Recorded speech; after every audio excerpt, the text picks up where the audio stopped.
c'est le premier spectacle que nous voyons grâce à toi, de la compagnie.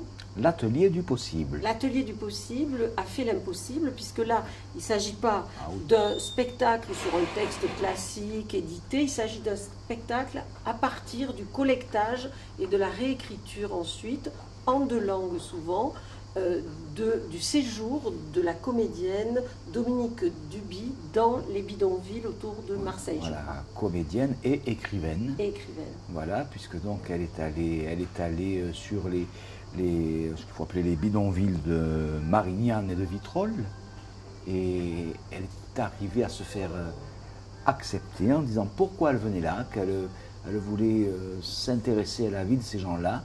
Et elle est arrivée à entrer, à vivre avec eux. Je crois qu'il y a eu une vingtaine de rendez-vous comme ça.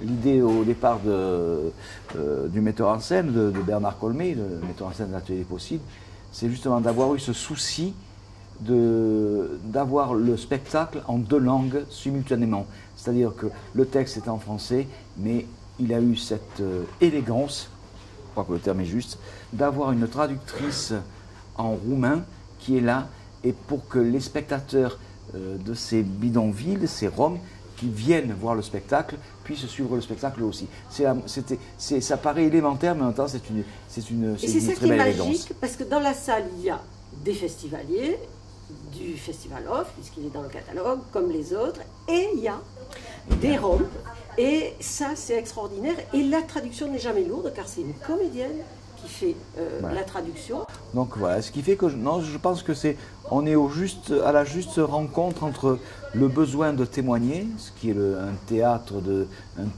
ce que j'appelle moi des porte-paroles, mais ces porte-paroles sont en même temps servis par des comédiens et des musiciens professionnels qui ont cette beauté de porter cette parole sur un plateau et de la transcender finalement.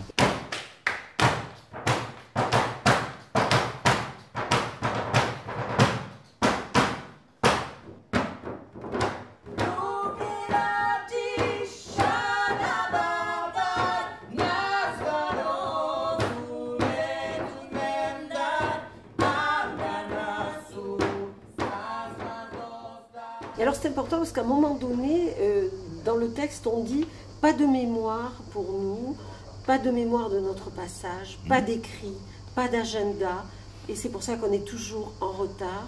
Nous sommes les hommes des semelles de vent ou debout, il n'y a pas de place pour nous. Donc effectivement, le théâtre tout à coup leur redonne une place, une existence, une dignité, mais aussi une mémoire. C'est important ça? Je pense qu'effectivement le théâtre doit être le haut-parleur et de la beauté et des misères du monde. La voix des sans-voix. Oui, donc voilà, tout simplement. Mais il y a la part artistique, parce que c'est toujours... Et je renvoie toujours à mon ami qui me poursuit, Jean-Louis Jourdain, qui dit le théâtre c'est fait pour danser sur le malheur. Et c'est pour ça qu'il y a une danseuse dans ce spectacle-là. Magnifique. Hein, qui est magnifique. Et je pense qu'effectivement c'est mettre en résonance toute cette désespérance qu'il y a dans la vie de ces gens-là et avoir la politesse d'en faire un spectacle.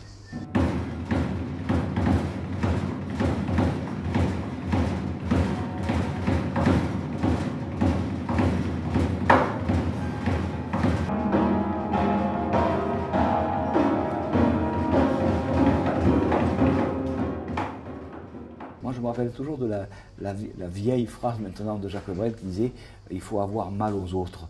Et peut-être que le théâtre, avec ça, il illustre magnifiquement, c'est avoir mal aux autres. Et en même temps, on a du bonheur. Et en même temps, avoir du bonheur. Parce qu'on partage, parce voilà. que c'est vrai, voilà. parce que c'est juste. Exactement.